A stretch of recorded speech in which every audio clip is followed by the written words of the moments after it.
E aí, pessoal, vamos lá. Continuando no caderno 5, capítulo 5, agora nós vamos fazer alguns exercícios, tá?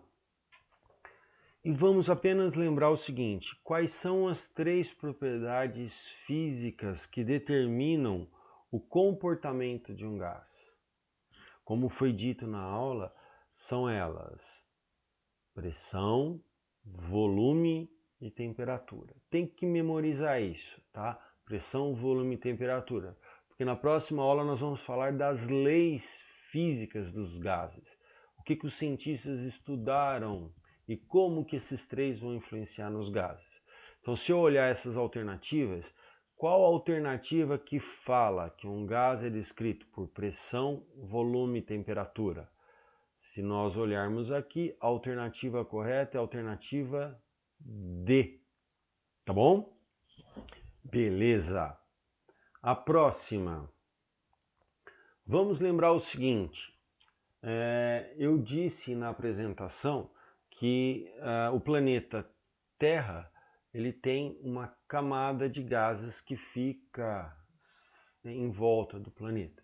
Então, essa camada de gás exerce uma pressão sobre a superfície do planeta, uma força sobre a superfície do planeta.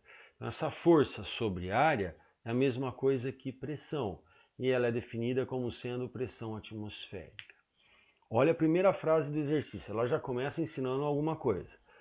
A pressão atmosférica diminui com o aumento da altitude.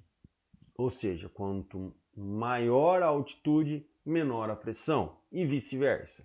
Ou seja, são grandezas inversamente proporcionais. E aí o carinha chega e fala: em Caraguatatuba, que é uma cidade ao nível do mar e que tem altitude zero, a pressão atmosférica vale 760 milímetros de mercúrio. Já em Campos do Jordão, a altitude é 1.650 metros e o valor da pressão é 610 milímetros de mercúrio. Enquanto que no pico do Monte Everest a altitude é 8.840 metros e a pressão atmosférica vale 240 milímetros de mercúrio. Ele quer saber: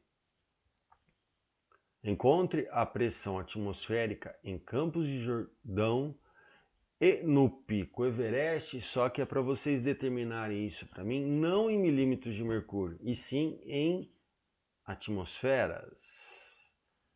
Então vamos lá. Eu sei que, porque ao nível do mar foi dito isso, 760 milímetros de mercúrio equivale a 1 atm.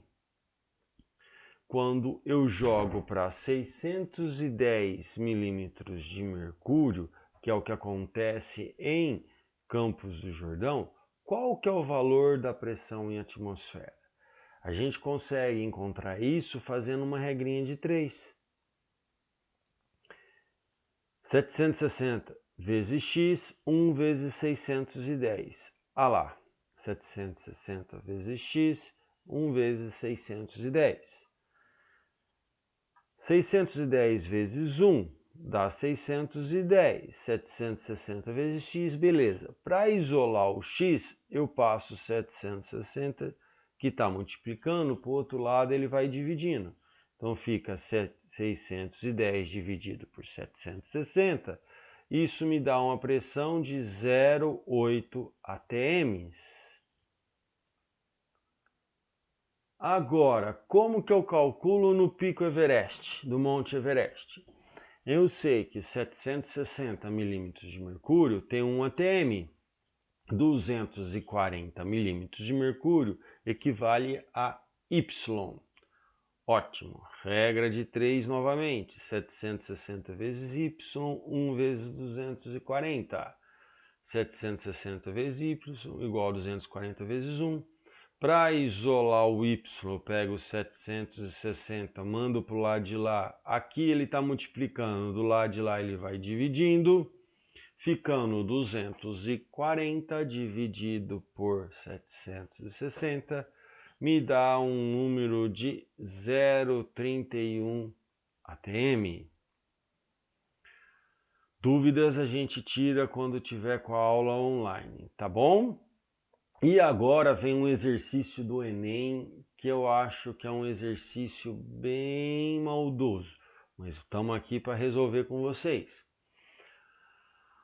Para realizar um experimento com uma garrafa PET cheia d'água, perfurou a lateral da garrafa em 3 posições diferentes de altura. Com a garrafa tampada, a água não vazou em nenhum orifício. E com a garrafa destampada, observou o escoamento da água conforme a figura a seguir. Eu vou passar as alternativas e vou mostrar a figura para vocês. Aqui. Ele pegou uma garrafa PET, encheu d'água, fechou e furou em 3 lugares. Aí ele abre a garrafa e quando ele abre a garrafa, a água começa a vazar pelos 3 furos. Tá bom?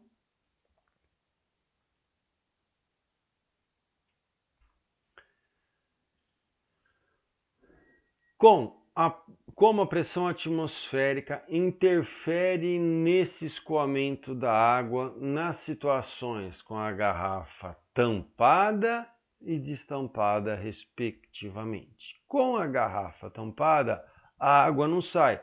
Por que que a água não sai? Porque dentro da garrafa, a pressão lá dentro é maior que a pressão atmosférica. Então a água não escapa. Ela fica presinha dentro. Tá? A partir do momento que você abre a garrafa, a pressão atmosférica entra pelo bico da garrafa e começa a empurrar a água para baixo. Se ela vai empurrando a água para baixo, a água começa a escoar, vazar pelos furos.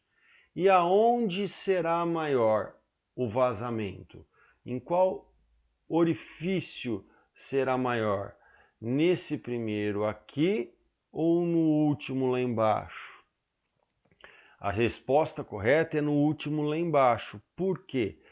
Como a pressão atmosférica está empurrando o líquido, então a força aqui embaixo é maior do que aqui em cima. Então, se a força é maior lá embaixo, ela vaza com maior velocidade. E das alternativas que foram mostradas para nós, vamos ver qual que é a que se encaixa melhor nessa explicação. Alternativa A tampa. A garrafa tampada impede a saída da água por ser maior a pressão internamente à garrafa. Não muda a velocidade de escoamento, que só depende da pressão da coluna. Impede a saída da água por ser maior que a pressão interna e altera a velocidade de escoamento, que é proporcional à pressão atmosférica, à altura do furo. O que vocês acham? Eu gostei dessa segunda. Vamos ver se é essa a alternativa correta? Vamos lá.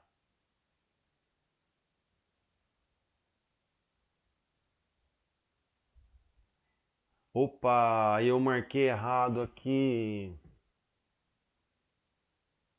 Aqui é a alternativa B. Por favor, corrijam.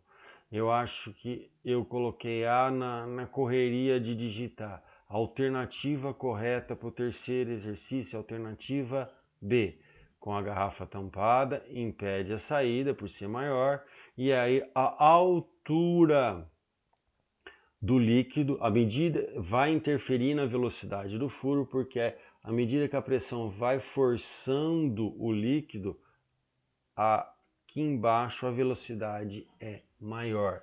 Então, por favor, corrijam, não é a alternativa A, é a alternativa B, ok? Obrigado pela atenção e até a próxima aula.